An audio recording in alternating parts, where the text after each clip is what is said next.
మీకు మంచి అందమైన కథ చెప్తాననమాట. ఆ కథ పేరు ఏమిటంటే 'వృద్ధురాలు తెలివి' అనే కథని మీకు వివరిస్తాను. ఆ కథని మీరు పూర్తిగా వినండి. అనగా అనగా కులపురం అనే గ్రామంలో ఒక రామయ్య, సీత అనే ఇద్దరు దంపతులు ఉండేవాళ్ళు. వాళ్ళు చాలా కష్టపడి పనిచేసుకుంటూ ఉంటారు. అయితే వాళ్ళు చేసే పని ఏమిటంటే గాజులు అమ్ముతూ బతుకుతూ ఉండేవాళ్ళు. అయితే రామయ్య పక్క గ్రామానికి వెళ్ళి గాజులు అని కేకేసి అమ్ముతూ ఉండేవాళ్ళు. ఇటు భార్య కూడా అమ్ముకొచ్చేది. సాయంత్రం అయ్యేసరికి మనం ఎంత సంపాదించామండి, మన బేరం ఎలా ఉందండి అని చెప్పేసి ఇద్దరు డబ్బులు చూసుకుని ఒక చోట దాచుకుంటూ ఉండేవాళ్ళు. అలా ఉంటూ ఉండగా ఒక రోజున పక్క గ్రామానికని వెళితే అక్కడ ఒక వృద్ధురాలు చెట్టు కింద కూర్చొని ఒక నానమ్మ ఏడుస్తూ బాధపడుతూ ఉండేది. అయితే ఇతను రామయ్య అంటాడు, బామ్మ బామ్మ ఎందుకు ఏడుస్తున్నావు, ఏమైంది, నీకు పిల్లలు లేరా అని అడిగితే, ఎందుకు లేరు నాయన, నాకు కొడుకులు ఉన్నారు, నన్ను సరిగ్గా చూసుకోవడం లేదు, అందుకే నేను ఈ చెత్త మోపు తీసుకొచ్చి ఇంటిలో పని చేస్తేనే నాకు ఒక ముద్ద పెడుతున్నారు అని చెప్పేసి బాధపడుతూ ఉండేది. అయ్యో అలా చేస్తున్నారా, కాదంటే నువ్వు మా ఇంటికి వచ్చేసి నిన్ను నేను బాగా చూసుకుంటాను అని చెప్పేసి ఆ బామ్మని అడుగుతాడనమాట. వద్దులే నాయన, మళ్ళీ నా కొడుకుకి మళ్ళీ చెడ్డ పేరు వచ్చింది అని చెప్పేసి ఆమె దగ్గరున్న చెత్త మోపుని ఈ రామయ్య మోసుకెళ్ళి వాళ్ళ ఇంటి దగ్గర పెట్టేసి యథావిధిగా వేరే గ్రామానికి వెళ్ళి అలా గాజులు అమ్ముకొని వెళ్తూ ఉండేవాడు. అయితే ఒక చోట ఏం జరిగిద్దంటే ఒక బామ్మ అక్కడ కూడా ఒక ఒక లచ్చత్త ఉంటుంది కదా,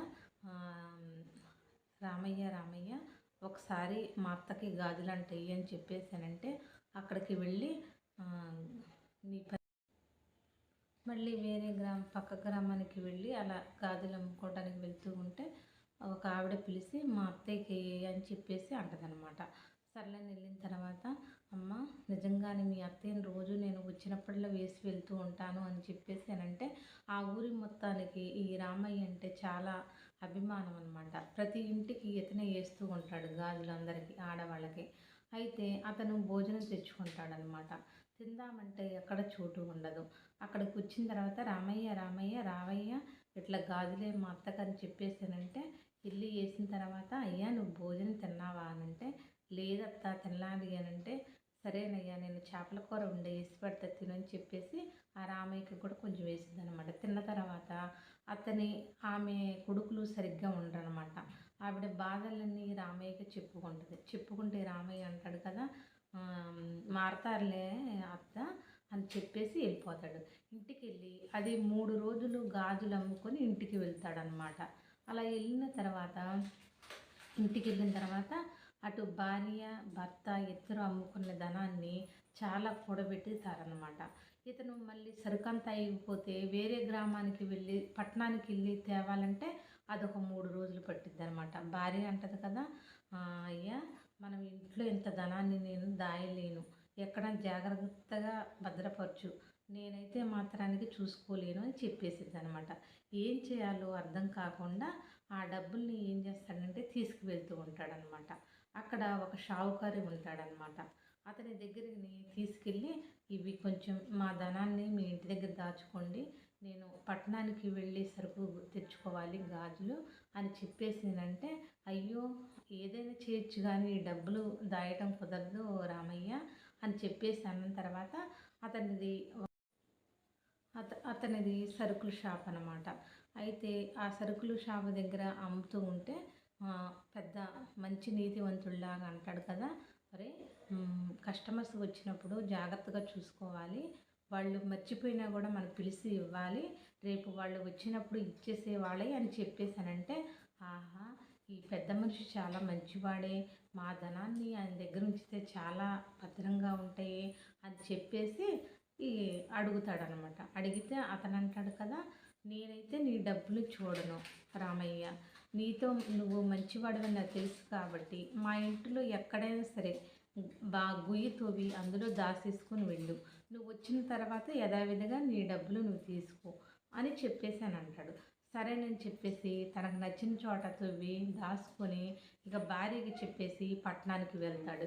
అక్కడికి వెళ్ళి అతనికి నచ్చిన సరుకు మొత్తం తెచ్చుకొని ఇంటి దగ్గర పెట్టి యథావిధిగా గాజులు అమ్ముకుంటూ అతని దగ్గరికి వెళ్ళి, నా బాబాయ్ బాబాయ్ నా ధనాన్ని నీ ఇంటి దగ్గర దాచాను కదా, అది వెయ్యి అని అడిగితే, తెచ్చుకో రామయ్య, నువ్వు ఎక్కడ పెట్టావో కూడా నేను చూడలేదు కదా అని చెప్పేసానంటే, వెళ్ళి సరైనది చూస్తే అందులో ధనం ఉండదనమాట.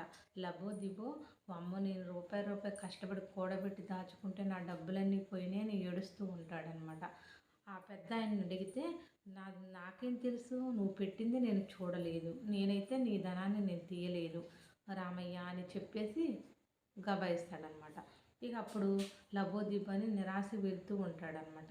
ఆ చెట్టు కింద ఒక వృద్ధురాలు కూర్చొని ఉంటుందని చెప్పాను కదా, ఆ బామ్మని వచ్చేటప్పుడు వెళ్ళేటప్పుడు పలకరించి వెళ్తూ ఉంటాడు ఈ రామయ్య. ఆవిడ కష్ట సుఖాలు తెలుసుకొని ఇతని దగ్గర తినేయని ఉంటే ఆ అమ్మకు కూడా కొంచెం పెడతాడనమాట. అలా అయితే, ఏంటయ్యా రామయ్య ఎంత నిరాశగా ఉన్నావేంటి, నీరసంగా, ఎప్పుడు నేను ఎప్పుడు నేను నీరసంగా ఉండేదాన్ని, ఈసారేంటి రామయ్య నువ్వు నీరసంగా ఉన్నావేంటయ్యా అని చెప్తే, ఇక్కడ జరిగిన స్టోరీ అంతా చెప్తాడనమాట. ఇలా డబ్బులు దాస్తేను మొత్తం నన్ను కొట్టేసి నాకు తెలియదని అంటున్నాడని అంటే, ఆ బాంబు ఏం చేసిద్దంటే ఒక ఐడియా ఇస్తుంది అనమాట.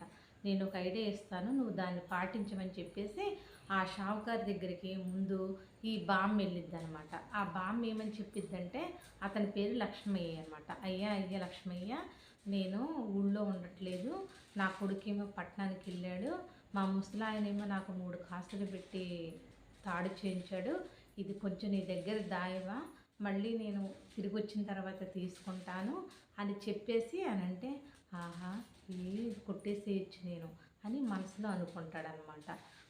అది కూడా చెప్పేటప్పుడు బామ్మ ఏం చెప్పిందంటే, రామయ్య ధనాన్ని కూడా మీ ఇంట్లోనే దాచిపెట్టాడంటగయ్యా, మీ దగ్గర అయితే చాలా భద్రంగా ఉంటుందంట కదా, రామయ్య నాకు చెప్పాడు అని చెప్తే, ఓహో ఆ డబ్బులు పోయిన సంగతి ఈ బామ్మకు తెలియదు అనుకుంటా, ఆహా ఈరోజు నాకు చాలా పంట పండింది, ఈ 3 కాసులు బంగారం నాకు వస్తుంది అని చెప్పేసి మనసులో అనుకుంటూ ఉంటాడు. ఈలోగా రామయ్య వస్తాడనమాట. వచ్చినప్పుడు రామయ్య వచ్చి అడిగితే, రామయ్య నువ్వు ధనాన్ని ఇక్కడ పెట్టేసావు కదా, నువ్వేంటి మర్చిపోయి వెళ్ళావని చెప్పేసి అతని దాచిన ధనాన్ని తిరిగి ఈ రామయ్యకి ఇస్తాడనమాట. ఇచ్చినప్పుడు ఈలోగా, అమ్మో బామ్మ వేసిన ప్లాన్ భలే సక్సెస్ అయింది అని అతను రామయ్య అనుకుంటూ ఉంటాడనమాట. ఈ బామ్మ ఏం చేసిద్దంటే, నా కొడుకు కూడా వచ్చేస్తాడని చెప్పేస్తాడనమాట. రామయ్య అబద్ధం చెప్తాడనమాట. ఈ 3 కాసులు తాడు కూడా ఇవ్వకోకుండా ఆ బంగారాన్ని ఈ బామ్మ తీసుకొని వచ్చేసిద్ది అనమాట. వచ్చేస్తే, బామ్మ నువ్వు వృద్ధురాలువైనా కూడా భలే నీకు తెలివితేటలు ఉన్నాయి, ఎంత తెలివి ఉన్నదానివి, నీ కొడుకులు నిన్ను ఎందుకు సరిగ్గా చూసుకోవటం